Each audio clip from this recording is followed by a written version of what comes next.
Salad or Dolly, threw a great party. We all drank Bacardi, it got kinda gnarly. We're light as a feather, we're tougher than leather. Together we're weirder together. Welcome to Weirder Together podcast featuring your host, Ben Lee. I was going to say by Ione Sky. Yeah. Like it's a children's book. And Ione Sky. Illustrations There you go. We are here to soothe you, inspire you, comfort you, and stimulate you. Oh, okay. How you doing? I'm great. What's on your mind? Is there any songs circulate? I'm always interested in what songs are playing on the Ione Sky radio in your brain. Yeah, I went to a gig of yours in a boxing match. Okay, wait. Because I'm going to talk about the great DJing I did on the way home from the Gong. Okay, yeah. Well, then let's get into that before we get into the boxing. This gig, this is one of those corporate gigs that charity corporate gig that good cause. Musicians know about. You do these corporate gigs, you get a bag of money, and it's good cause, or maybe sometimes it's not a good cause and just a corporate gig. This one was in the Gong, which is Wollongong, which I think our friend Michael Theo lives in Wollongong, I believe. And I was like, maybe we'll run into him. But we went out there. Not a big boxer, as far as I know. But I would love to see a celebrity boxing match with Michael Theo. Oh, I would not. I'd and be you. We would can you imagine how much money you'd have to pay us to hurt one another? We're both the most gentle. Although I've seen him give a bear hug to someone. That's true. I think he's quite strong. Anyway, yeah. So we took my mom and my stepdad, who were very excited because it's a charity where different corporations box one another. Local small businesses in Wollongong, yeah. And I'd just seen a boxing match between, what are their names? Those influencer boys. Oh, Hamza and I forget whoever the other guy. The Slushy Noobs, yeah. The Slushy Noobs did a boxing thing, and they were really good. So anyway, we went out there. We knew it was going to be a strange gig, and it was cool. We got into the boxing. It was cool. And then on the way home, I've never seen boxing live before. I haven't either. Yeah. Then on the way home, I DJ'd. My mom and stepdad were in the back, and I played a mixture of songs we would like, and then both of us. But then at one point, I was playing. My mom loves Neil Young. I only say that. I think I've already mentioned this on the pod that I had my. It was my wedding. What's it called? Your party for your wedding. Like a bachelorette type thing, or baby shower or something? Yeah, it was not a bachelorette party, but something like that. That's a quite important event. And she couldn't come. And I was like, why? You're in LA, I'm in LA. And she was like, I'm going to go see Neil. And I said, what? You're going to see Neil Young? She said, it's Neil. I love that we are less than 5 minutes into the podcast, and we're already digging up lore to harass one of our most loyal, beautiful babies and listeners, Enid Gratis. Yeah. I mean, it's, But she comes to everything. So, that's true. That's true. Let her go to Neil. Yeah. Anyway, I played Out on the Weekend. Is that the name of the song? Yeah, that's right. And then they have the lyric, she got pictures on her wall that make me look up from her big brass bed. And then you and I went down a deep dive of brass beds were really big in the 60s and 70s. Famously, Lay Lady Lay. Lay Bob across Dylan, my big brass bed. Big brass bed. And then it led people don't have brass beds like that. It's very 70s, very 70s. Well, my mum and dad had a brass bed. Oh, do I know that? And actually the scar I have on my forehead was when I was jumping on their brass bed and smashed my forehead on it. Okay, so explain this to me.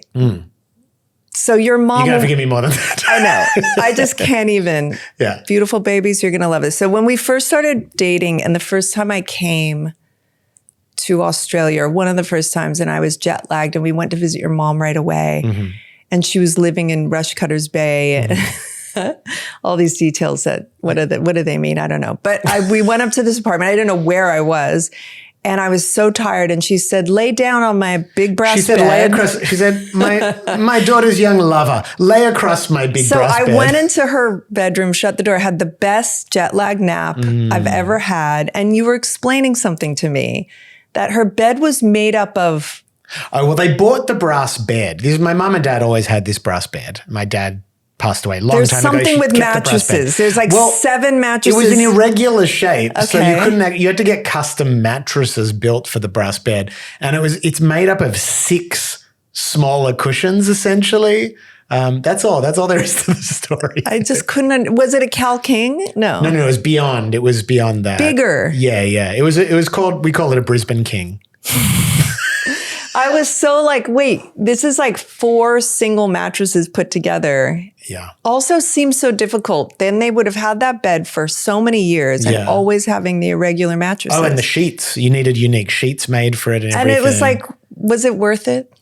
It was Hey, worth it we for got my this- nap. and we got this story out of it. Yeah, I mean, yeah. little did they know. They were dedicated to that big brass bed. They really were. What do you think it is, though, about brass beds that captured the I have imagination an of idea. 70s rockers? I have an idea. McCabe and Mrs. Miller. Okay. That's an Altman movie.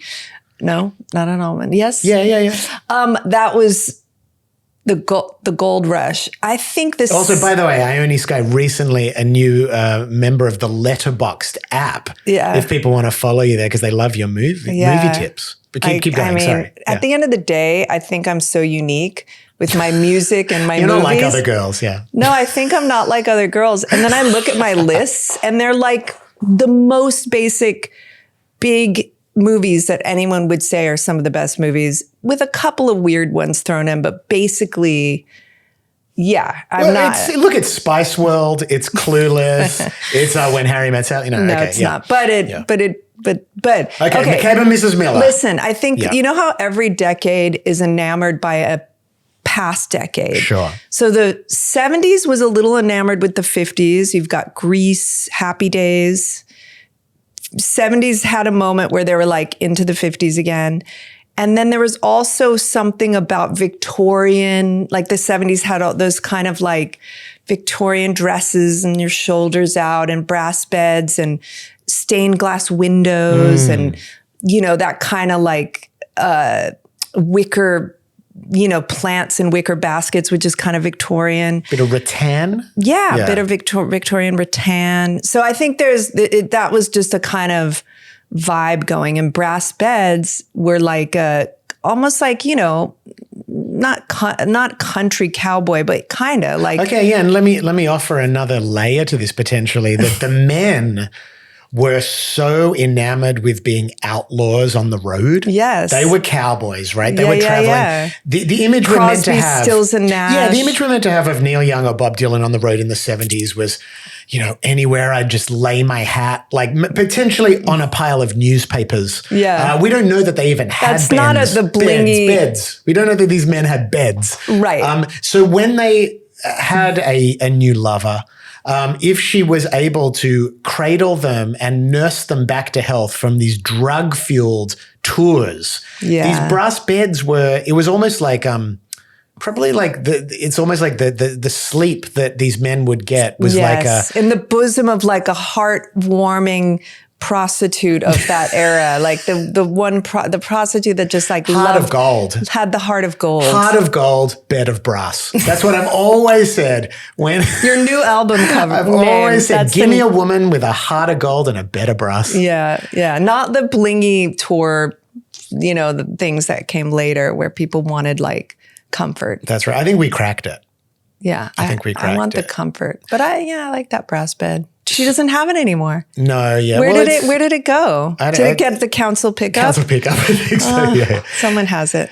So yesterday we showed our solidarity and marched across the Harbour Bridge with 90,000 other Sydney-siders in the March for Humanity. I thought it was 300,000. For some reason, someone said no. 90 is more than they thought. Look, I think when you get that many people together, it takes a while before you can actually figure out who it was. But there were 90,000 Sydney-siders who showed up, and it was a hugely moving experience. I mean, what was that like for you? I felt I had to go. It was hard in some ways. It was kind of hard in some ways. There's sort of the only hard part.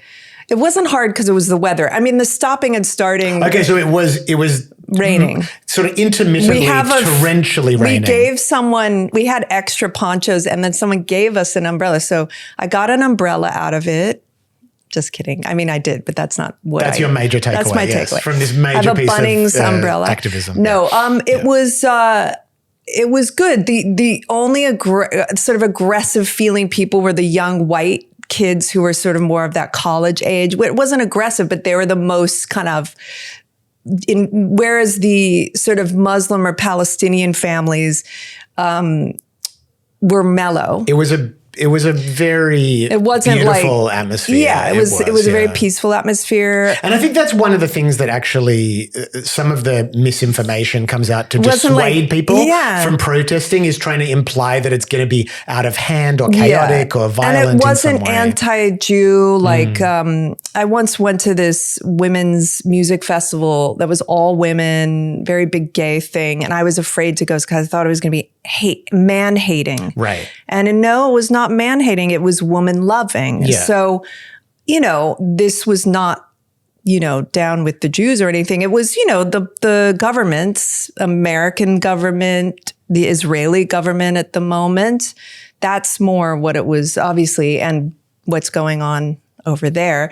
But yeah, it was, I was nervous, in some ways. Not that it would be dangerous. I was just more like, I don't know nervous what people would think. Like, I don't even know. I don't even really have a big Jewish community. I don't know what. It was provocative emotionally, I guess. Yeah, well, it's so horrific what is continuing to happen in Gaza that it is,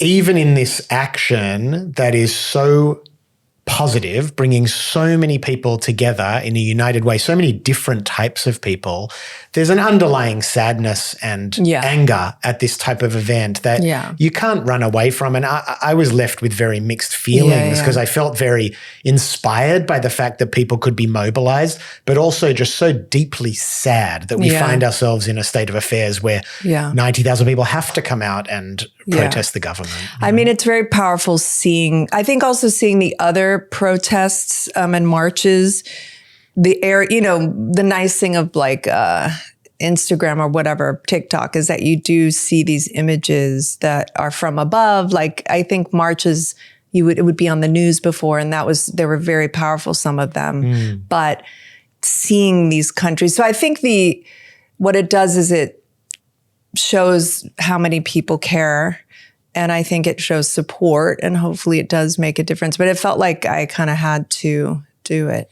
Yeah, I mean, I think you raised something really interesting. Like, as Jewish people, there was some trepidation or some questioning of, are our voices, are our presence wanted and welcomed in that environment? Because a lot of the sort of propaganda that Jewish people are being fed is that these marches are inherently anti-Semitic.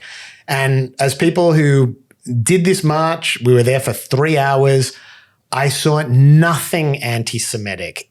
Look, if your definition of anti-Semitism includes a conflation with Israel, then you might feel different than I did. But to me, these are separate issues. Yeah, it was about the government and Bibi, but it's not about lumping in every Israeli. That's not fair. Lumping in every, Palestinian, or I don't know, if you generalize groups of people, it's like there's so many innocent people. Yeah, from my perspective, this was a very loving, connected group of people, and so diverse. Like, it was, it represented a lot of different. And there's always people. Those random people who come into a march with their own agenda, a union or... Yeah, like the cannabis users against genocide. They had a small presence, but notable. Absolutely. It's interesting because my Torah portion, for people that don't know, what you do at your bar mitzvah is you read a section of the Old Testament. And my Torah portion, Kitetze, was actually about the ethics and rules of war. And it was about how even in times of war, there are ethics and standards and guidelines for not being inhumane and not mistreating even your enemy. And so I always grew up feeling that the ethics of how you deal in terms of crisis were a vital part of being Jewish. So for me, it was like not in spite of my Judaism that I felt the urge to show up, but because of my Judaism. Like, I felt like that's part of what makes me Jewish, is my belief that there are ethics that are larger than our sense of revenge or do what has to be done. Like, to me, that's not what my Jewish identity is about. So I felt very like, and I saw quite a few different Jewish groups and Jewish individuals and people saying like protesting genocide is a mitzvah.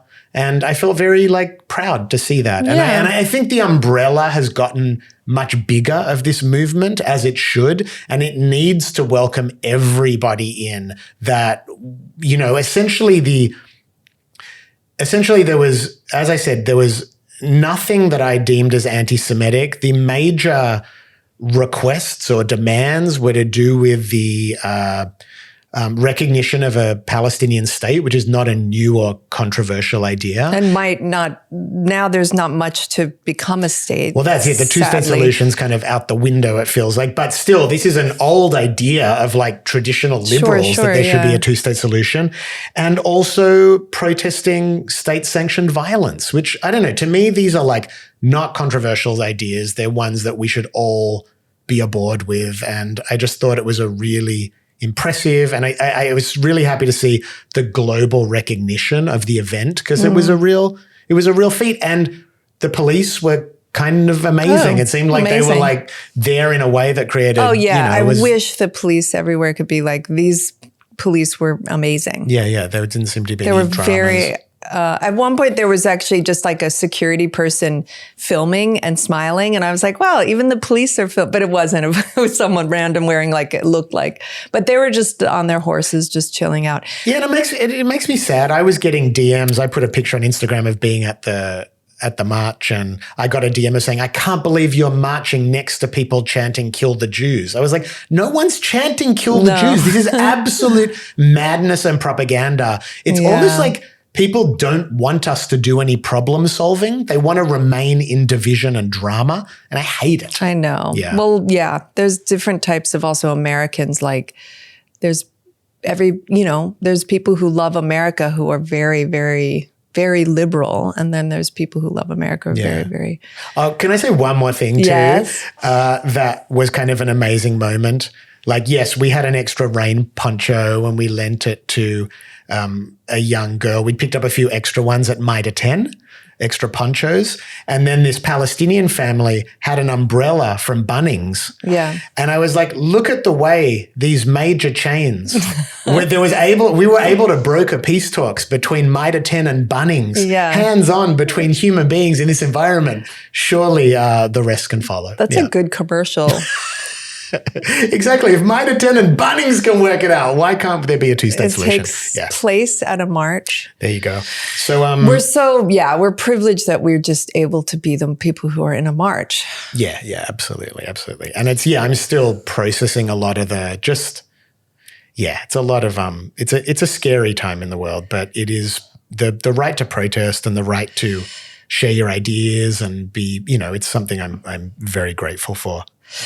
I got like very moved by, we got an advanced copy of a Jeff Buckley documentary. The Jeff Buckley doc comes out next week. It's called It's Never Over. Yeah, I don't know how we got in advance, but it's Tim Buckley's son. He was very complicated about being the son of Tim Buckley, but I didn't know. I mean, I know Jeff Buckley from covering Hallelujah and like all these things. So I learned more about him and whatnot, and I knew he drowned, and he actually wasn't drunk from drowning, which people thought. So that's sort of a misconception. He wasn't. The drowning wasn't caused by drunkenness. Yeah, he wasn't. He got caught in an undertow. Sorry, I said that wrong. Yeah. But I very much related to a lot of it because of his famous father.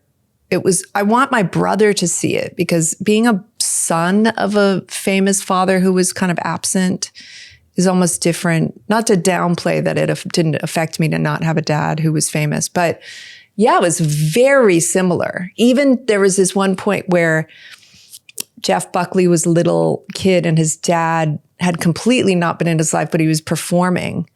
And I had that moment where my mom said, "Do you want to go meet your father at one of his shows?" And I I didn't go, but my brother went. And then Dono was sort of returned because he ended up spending, Jeff Buckley, a couple days with his dad after that show. And the dad kind of returned him early. And that sort of sadly happened to my brother when he was little, where they were like, he's getting too much, and sort of returned my brother early. My dad, my stepmom. But I really related to that and having the kind of single mom. And I didn't think it was affecting me, this documentary. And then after I got really grumpy and I realized it was because it made me kind of like, I'm not putting down the documentary. It's really good, but it like affected me. Yeah, I was one sad topic to the next. Yeah, sorry. Yeah. I wasn't anticipating that when we put it on. The parallels between you and Dono's. Except Jeff Buckley did not want to be compared to his father at all, which is understandable. But my brother, I think, would love it. Like my brother and I are more like flattered if you ever say, oh, you have a similar thing. Like maybe, I don't know. I guess it would be different if dad was a musician and you were a musician, because it's like the same field. It's interesting that they but were I don't know also why he was both, so against it. It's interesting that they were also both sort of sensitive, poetic folk singers. Yeah. Because those are the types of men that you sort of idealize as being maybe more evolved or not misogynistic or not shirking the responsibilities of fatherhood or manhood. Yeah. But even, it's just, I found I that think, well, for him, I guess it's understandable. Like Rufus Wainwright and his father, Loudon, they're so different in some ways. So that's kind of ideal. So you're both famous, but you're very different and both so talented. But if you're like, Harper Simon and Paul Simon, or the Wallflowers. Yeah, Jacob Dylan, it's kind of similar. I feel like if you were so similar, then it would be. But I feel like Jeff Buckley and Tim Buckley weren't really that similar there. You know what? The documentary made me think a lot about the intoxicating nature of beauty. Yeah. Because Jeff Buckley was obviously genetically blessed, both physically and his voice. Yes. Those things are genetics. Yeah.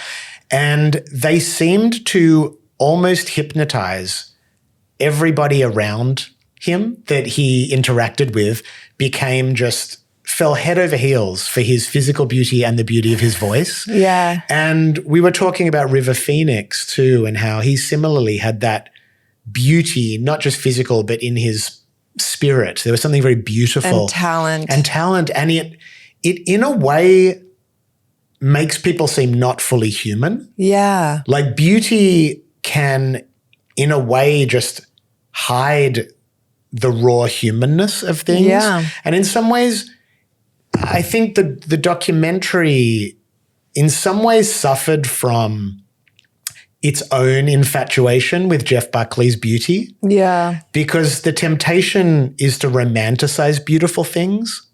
I loved Amy Mann, who's, I'm sure if you don't know, she did the song One, and anyway, people You know mean the Amy. Harry Nilsson cover, One? Yeah. She did like Wise Up Magnolia. Till Tuesday. I don't know why I'm filling people in, but Amy Mann, who's just a genius songwriter, singer, she had a moment with Jeff Buckley, and he wanted to kind of sexualize their relationship. And she saw that he was just like kind of love addict-y, but she didn't use those words. And she described this type of person so well.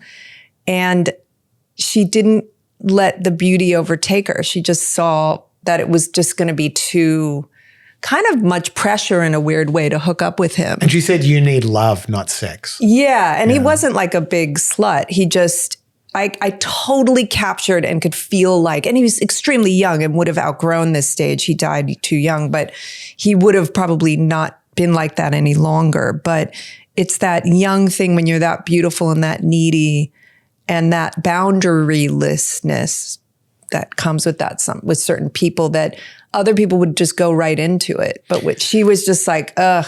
And she was young herself. She was just like, I know what this is. That's the other thing. I'd rather like just be your friend and be creative together. Yeah, that's the other thing I got out of it. The documentary was so much about the melodrama of being a young man. Yeah. And how wrapped up young people are in their own suffering, their own dreams, their desires, their fears, and how it feels so real. I know. When you're young. But it's great because you do write great stuff. And when you're young, you do have, you can't not create if you're that type of person. But it was also a good study, lastly, on, and someone mentions this, the second album syndrome, like his first album he did, and there was no pressure on it to be much. I mean, a little bit of pressure, but it came out really well. And then he had that classic second album syndrome where he was like, oh my God, I have to do something just as good. It's paralyzing.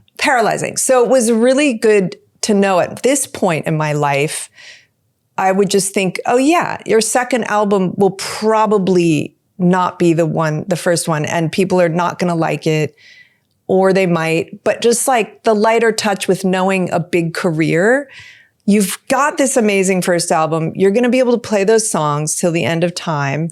Just relax. Do the second one. Hopefully it'll do well.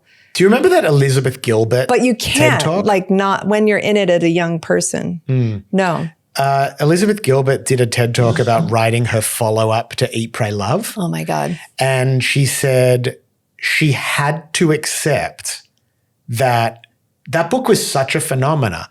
She will never make anything as successful as that again. Yeah. Like it's a very specific thing. And Jeff Buckley's album was not that big. It was a big album, but it's a brutal thing as an artist because we always want to top ourselves. I know. We always want to go further and make something better. And that is a very intense, I mean, I've had that too. Like with Awake is the New Sleep, like after Catch My Disease was so big. You know, when I put Ripe out, I was hoping that Love Me Like the World's Ending was going to be a bigger song. And it was a pretty big song, but it was not bigger. And I think a bit of that humility would have actually helped me in that moment. Well, now I just look back and I think I just think the chances that you have a hit at all are so miraculous. So slim. And just, you know, now even my memoir is not Eat, Pray, Love by any means, or it's like moderately, you know, for a memoir, it did well. It's great. It did better than I probably thought. I'm so excited. It came out better than I even thought. It's great. The response amazing. But I do have that thing, like, I don't know if I'd ever be able to do that again, but why not? Maybe I could do something. But I'm more just like, wow, I can't believe I got to do something that landed again because that's so hard for everything to fall together. Well, that's the gratitude as you get older, that you just realize when the odds do fall in your favor, just be grateful. Yes. Because it takes so much magic for that to happen. May the odds forever be in your favor. Yeah, Hunger Games. Hunger Games, that's right. But what did you I was curious, like, it was very interesting as people got older in the documentary and seeing them, like seeing these stories that are so about youth.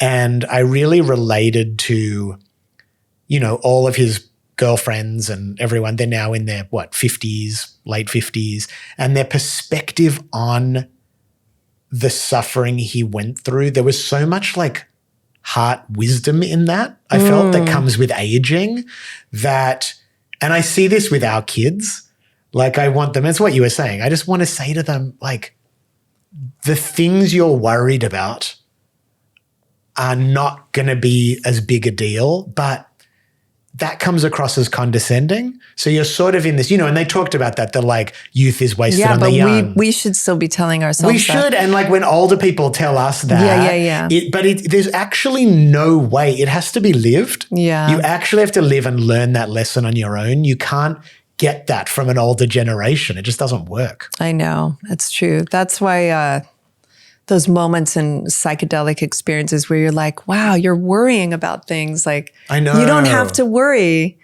And I remember I was really worrying about Kate when she was a teen. She wasn't even doing anything to worry about, but I just was like overly worrying. And there was this guy who's meant to be like a psychic, and I don't believe in any of that, but he said, what would you ask me? And I was like, I'm just worried about Kate. And he was like, what? Like, you don't have to worry at all or whatever. It was like really good. It kind of helped for about a half an hour. Absolutely. But yeah, it was it was really good. Yeah. Anyway, people can check that out. I think it comes out next week. Yeah. It's Never Over, Jeff Buckley. He's not like one of my guys musically. Like I'm somewhat suspicious of the beautiful. I find that just comes from punk or something. Like I almost more value like accidental beauty and ugliness and like folk than I do prodigal technical ability. Do you think he could have not looked as beautiful? Was there any way to really downplay it or no? That face, that punham.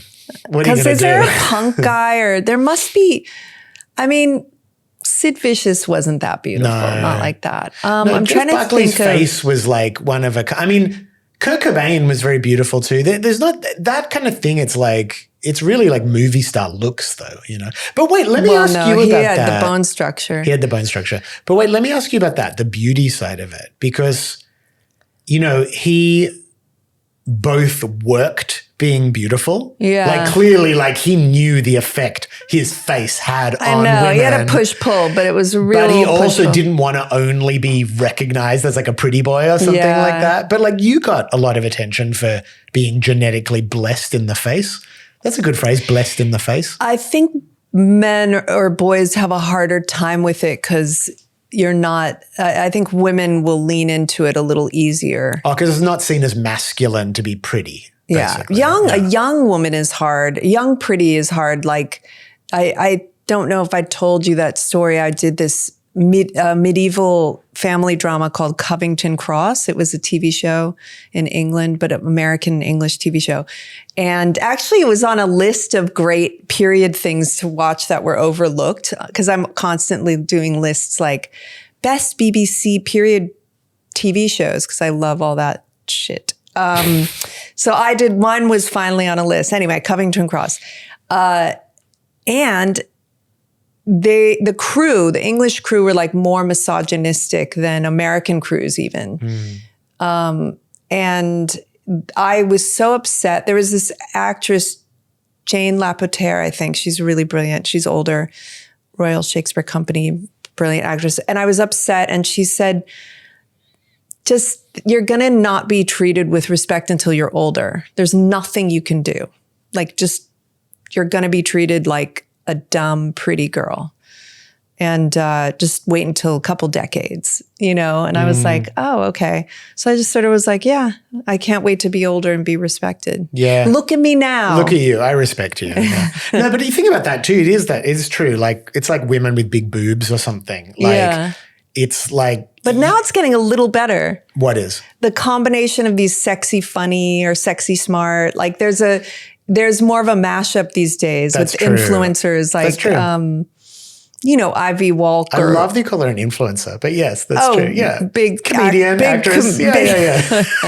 Well, but yeah, we can number one comedian, number two actor, no, three we also influencer. Consume her content mainly on Instagram, so she feels like an influencer. Ivy. That's fine. But you're in the hot funny category. She's great. Woke dress on Instagram. She just has a new Instagram because she's too woke. She got banned. banned. Yeah. She's very. Got a fun message from. Remember Tom Morgan from Smudge? You met him backstage at the Lemonhead show. He said, "Hey Ben, I'm loving the podcast you guys do. Great recommendations. Regarding gold records, have you ever tried playing them? I once got a Thompson Twins album and half a Bob Seger best of." So you know that like they laminate the record, but it's not your record as an artist. So most artists who have taken them out, you know, end up playing them and it's something completely unrelated. It was Bob Seger. Yeah, Thompson Twins and Bob Seger. Amazing. Kind of cool. Love Thompson Twins. I announced the support acts for my Awake As You Sleep 20th anniversary tour. On most of the dates, opening is Huck Hastings, who's a great Sydney indie songwriter.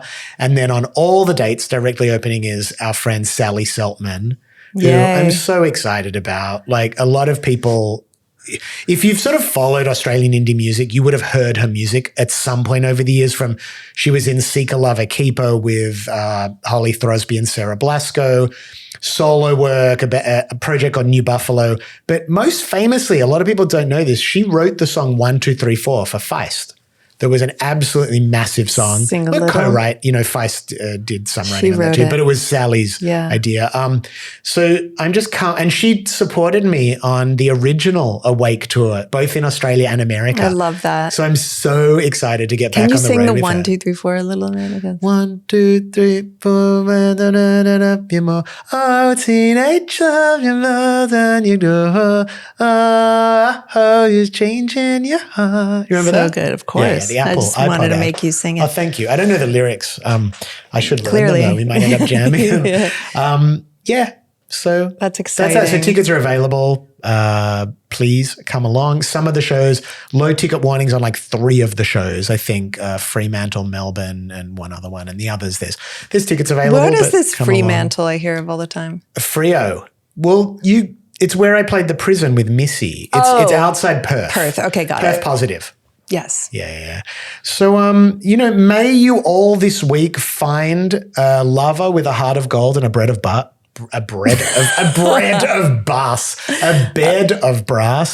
a butt of bread. What did you say? I don't know, but I fumbled my joke, and it just I'm going to have self-esteem issues afterwards because of that. But anyway, thank you for tuning in, beautiful babies. We love you. It is so nice. Everywhere we go now, we meet people who are either listening to the podcast or at least consuming the clips online. And it's like, it feels like we're in dialogue with people. Because for a long time, it felt like our private little It's really thing, interesting for all the people I know who are like actors or whatever, but also have the podcast. When people know you for your podcast, it's like thrilling. Yeah. Not that it's not when someone likes you for your music or your acting, but there's something extra thrilling when someone's like, I love your podcast. Do you know what it's like? It's like the difference between someone saying you look good and you smell good. What would you prefer? Well, they're both lovely, but look good is easy. Smelling good, Yeah, that's true. It's like a deeply intimate appreciation. You know you smell good if your kid thinks you smell good, because children, Never happened they're to me. brutal. They're just like, you smell bad. I'm like, I believe you. All right, beautiful babies. May you all smell good this week, and I'll smell you later. Together we're weirder together.